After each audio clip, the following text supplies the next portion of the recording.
Your Steve Jones Show podcast is loading now. The Steve Jones Show podcast is sponsored by Purdy Insurance. Visit Purdy Insurance on Market Street in Sunbury or visit online at purdyinsurance.com. Frank Bodani, York Daily Record. Frank, how you been, my friend?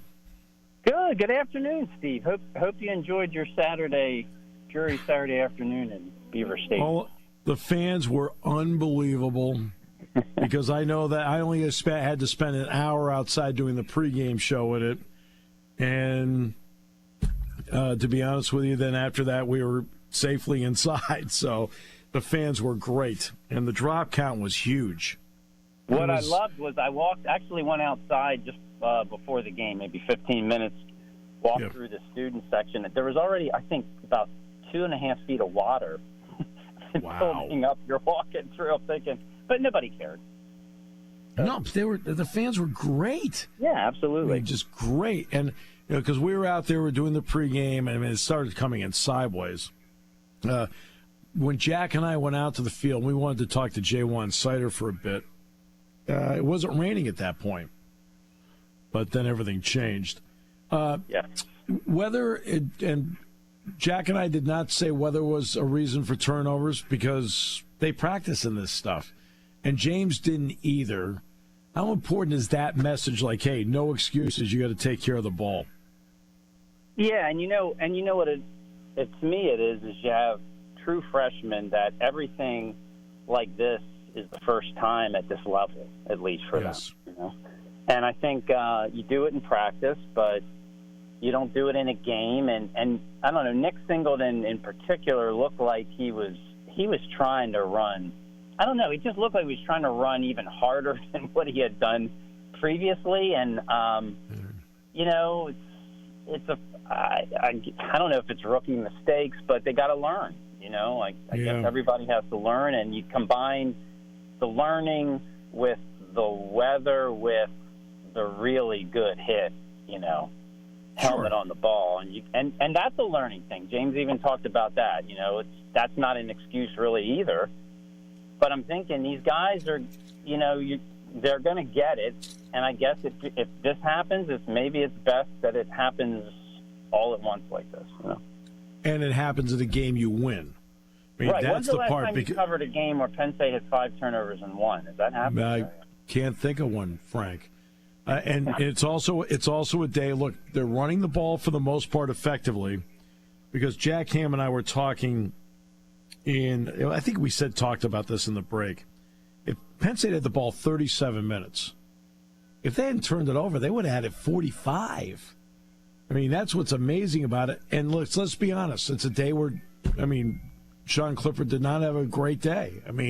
So he had to run the ball, because Sean did not have a great day.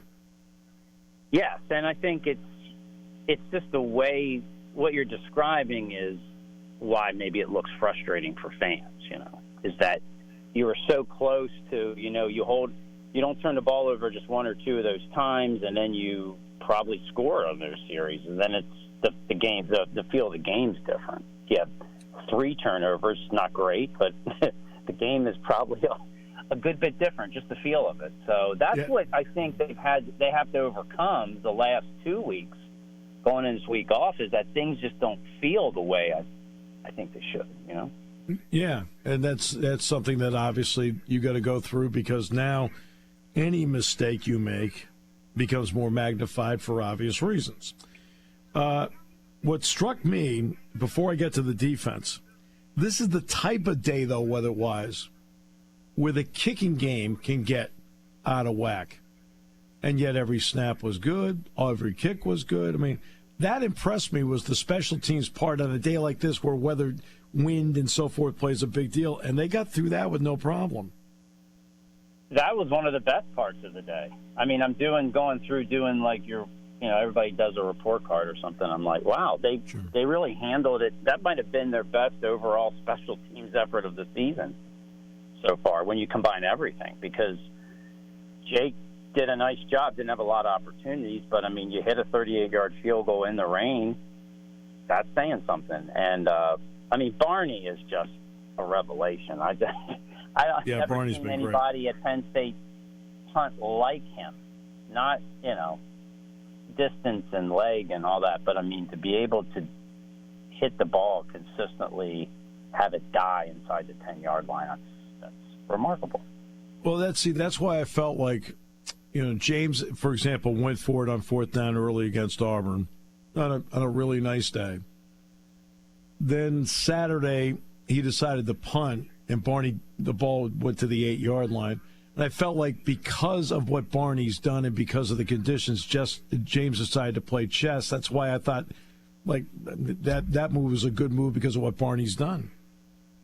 It is a good move, and Barney goes, he's connected to me to the defense. They go hand in hand, so he sets the defense up. And right now, not just where they're at now, but I think where they can go, I really like the possibilities on that side of the ball for Penn State.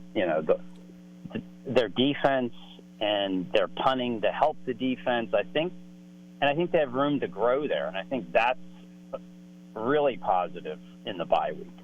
The other side of the ball, I think there's just more questions that I don't have the answers maybe per se, but there's just more questions on the other side. I think defensively, I like where they're headed, and the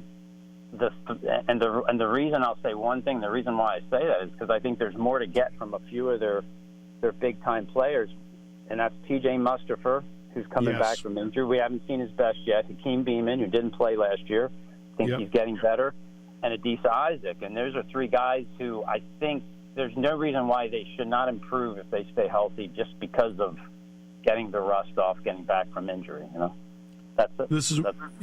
That's the amazing part about the 5 takeaways by Northwestern. They get it. But after the 5 takeaways, Northwestern had a total of 8 yards. What kind of statement is that by defense? And obviously Penn State took the ball back 3 times too, but what kind of statement is that? Well, it's huge for them because it's going to happen again, and it's going to happen in their biggest games of the season where you really have to react if you're going to stay in the game. You can't get down, you can't let it up, and the defense did a great job of that, and that's huge going forward. I mean, you have 3 of your biggest games, boom, boom, boom, and this is something you have to have, and the depth on defense is getting better. Linebacker to me is kind of the one interesting spot. Yes, your best prospects are maybe on the whole side of the ball, Abdul Carter, and just if they can kind of get a little more production, I would have thought that it would have a little more production out of that position so far, but there's still good possibilities. I mean, hopefully we still haven't seen the best of Curtis Jacobs yet as a playmaker. Right. Being a complete player, I feel like we've seen the movement of Brenton Strange toward becoming a more complete player, not only catching the ball but blocking. On the defensive side, Jair Brown's the one that I look at and I feel like I'm seeing with each time out a more complete player. Is that what you're seeing as well, Frank, or would it be something else? No, I mean he did. You saw everything he did last year, and now they're just using him more for what he. I mean, they're squeezing everything out of that guy's ability, and that's maybe what you love about Manny Diaz and his approach. He's going to take, okay, what's the best that I have on the team? I'm going to use it, and I'm going to use it all, and it doesn't matter if it's 6 defensive backs. Those are my best guys, and he sees something in Jair that maybe not everybody would use as a traditional safety, and it's paying off.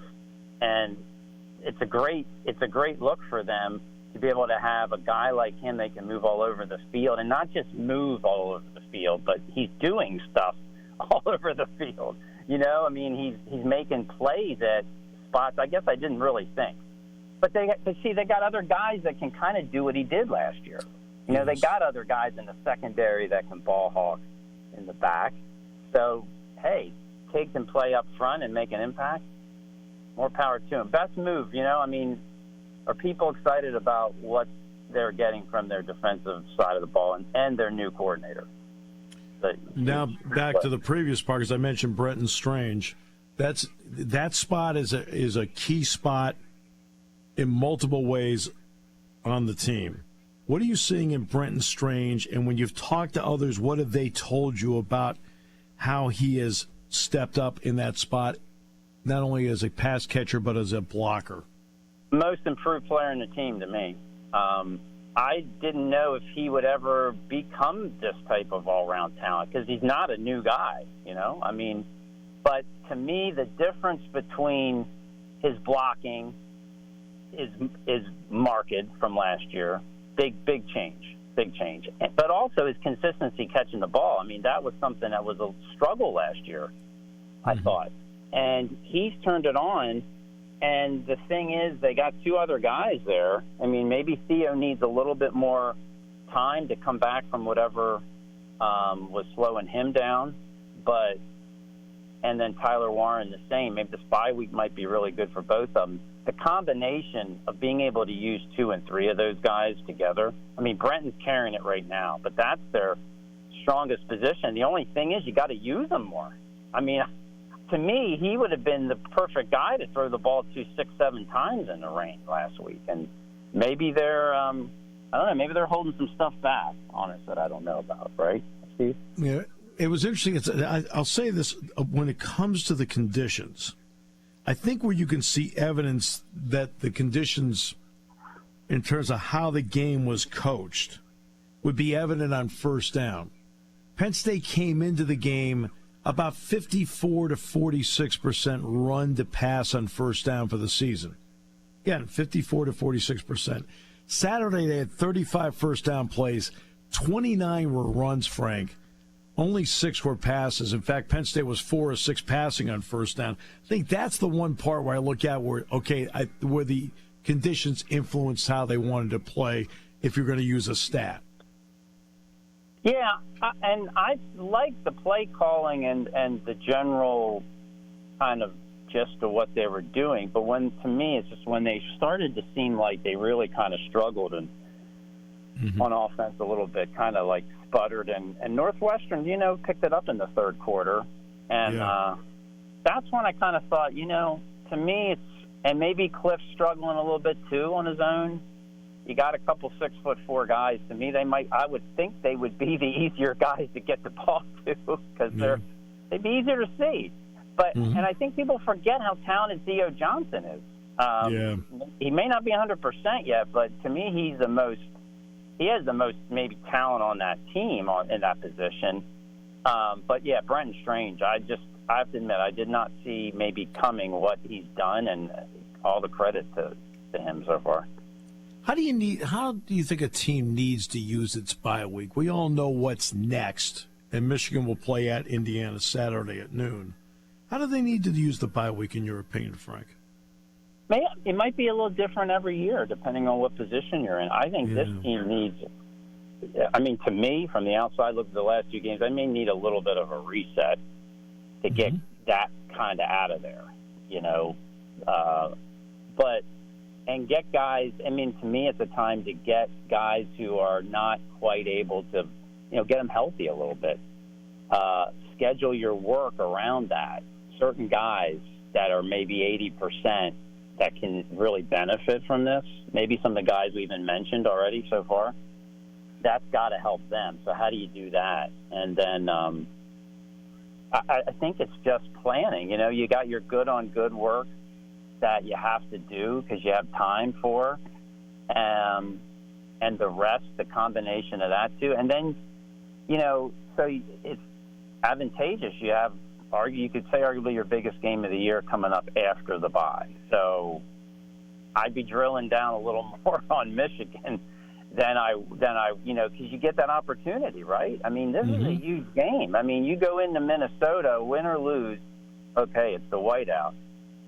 It's good. To me, it feels a lot different. You go in there undefeated, and you have a chance to win this game with an extra week. And go back to 2017. I think they had a bye before they played Michigan at home, the whiteout. And to me, you saw a team that came out of that game, out of the gate, that looked like they were rested and ready to roll. So. Frank, always a pleasure. Always great perspective. You know how much I enjoyed talking with you and spending time with you. Hey, thank you. Hey, enjoy a little bit of time off, I hope. Or a little break. Got a little bit here. A little bit. So okay. I will put my feet up a little bit. All right. Take care. Thanks, Frank.